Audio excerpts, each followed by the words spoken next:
This is Mrs. Nearing, and I'm going to go over some problems related to acid-base practice number 4. And these are problems related to finding the Ka or the Kb of something based upon a measured pH, and also looking at something called percent ionization. So we're going to take a look at both of those things. So let's take a look at problem number 1 here.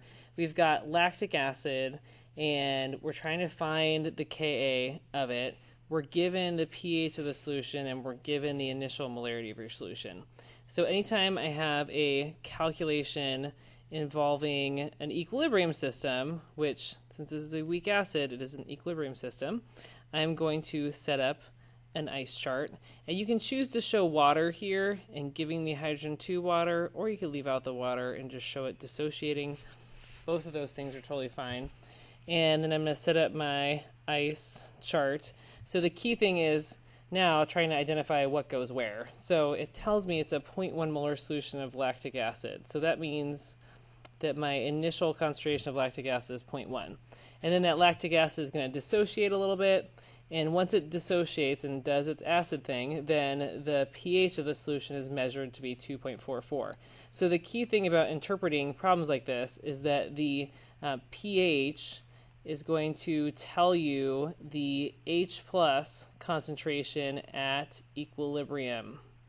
This is the very important piece of info here.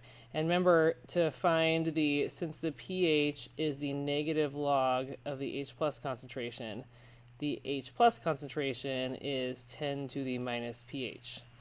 So the concentration of H plus at equilibrium is going to be 10 to the minus pH, which in this case is 10 to the minus 2.44. And if you plug that in your calculator, you get 3.63 times 10 to the negative third.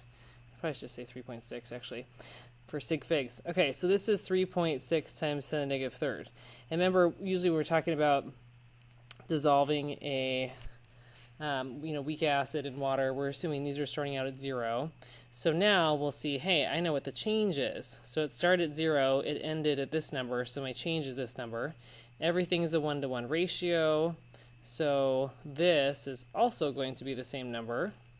And then I'm going to use up reactants to make that product, so my change on the left side of the arrow is going to be a negative change, and when I subtract this number, I end up getting, I should get a number that's just 0.10, but let's plug in our calculator. 0.1 minus 0.0036, you end up getting 0.096. Technically it's not, yeah, it's 0.096, which is a little bit different, so let's leave that there. So that is our molarity of our acid at the end, and then we're going to go over and plug those numbers into your K expression. So if you go over to Ka, it's going to be 3.6 times 10 to the negative third, and there's 2 of them, so I'm just going to write squared, divided by 0.096, and depending on your rounding and stuff, we're at 1.4 times 10 to the minus 3. That's what I calculated earlier. You might end up with something a little bit different depending on where you round it or whether you assume that change was negligible for your original reactant, but we should be in the ballpark here. Again, the key thing is that if you're given the pH, that's telling you the hydrogen ion concentration at equilibrium. Let's go down to look at this concept of percent ionization. So when we say something, let's kind of try and interpret this information. So we got a 0.2 molar solution of chloroacetic acid, 9% ionized. Okay, so let's write out our equilibrium here. We don't know the formula for chloroacetic acid. It doesn't matter. We can just use a generic symbol, HA, for acid. And then if you make my ice chart, the 0.2 molar, that is my initial concentration of my weak acid, and these start out at 0. And then 9% ionized means 9% of your reactant has turned into products. Okay, so in order to figure out the amount of products at equilibrium, we want to take 9% of 0.2 molar. So that ends up being, what's that end up being? 0.018 molar. So that means we know that both of these are 0.018 molar. So then we can fill in the rest of the ice chart. So now we know what our change is. It's all a 1-to-1 ratio. We can go through and find our equilibrium values, plug them into a K expression, and solve for K. So again, notice what we've been doing earlier is in the earlier types of problems, we've been given K and we are calculating the H plus concentration to find pH. Now we're just doing the opposite. We're given some information about how much H plus we have, and we're using that to work our way backwards and figure out the K value. Let's take a look at problem number 5. Is something else with percent ionization. So just want to make sure we define what's happening here. If someone's asking you for the percent ionization, you're trying to figure out how much of your reactant turned into products. Okay, remember our generic equation is this right here for our acid. So to figure out the percent ionization, basically what you want to do is look at your hydrogen ion concentration divided by your acid concentration. So basically what percent of your acid actually dissociated and turned into H plus. And notice here you're given a K value and you're given a molarity, so you can go through and set up your ice charts here.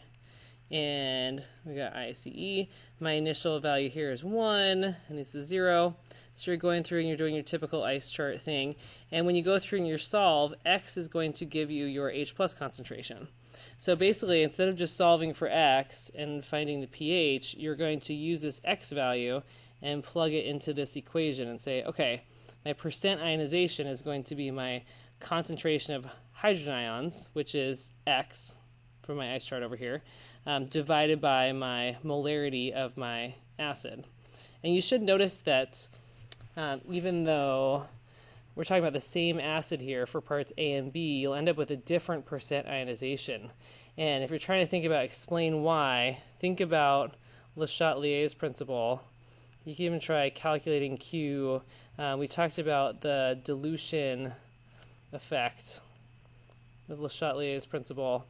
Where's that effect?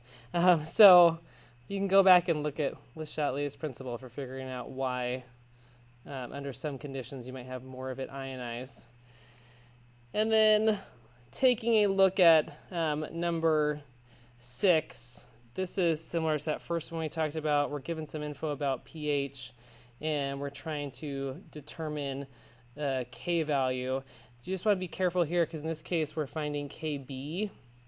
So make sure you always consider, what is your equilibrium reaction that's happening here. So in this case, we've got a weak base. So weak base is reacting with water. It's taking a hydrogen from water, generating hydroxide ions. And we've got, your ice chart here.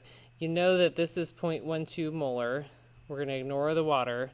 And the thing to remember is that you are given the pH. And so in order to find the hydroxide concentration, we have to think about, well, what's the pOH? So pH plus pOH is equal to 14. So you got to first calculate the pOH, and then the hydroxide ion concentration is going to be 10 to the minus pOH, just like our hydrogen concentration was 10 to the minus pH. So hopefully that gives you enough hints to work with, and let me know if you have any questions.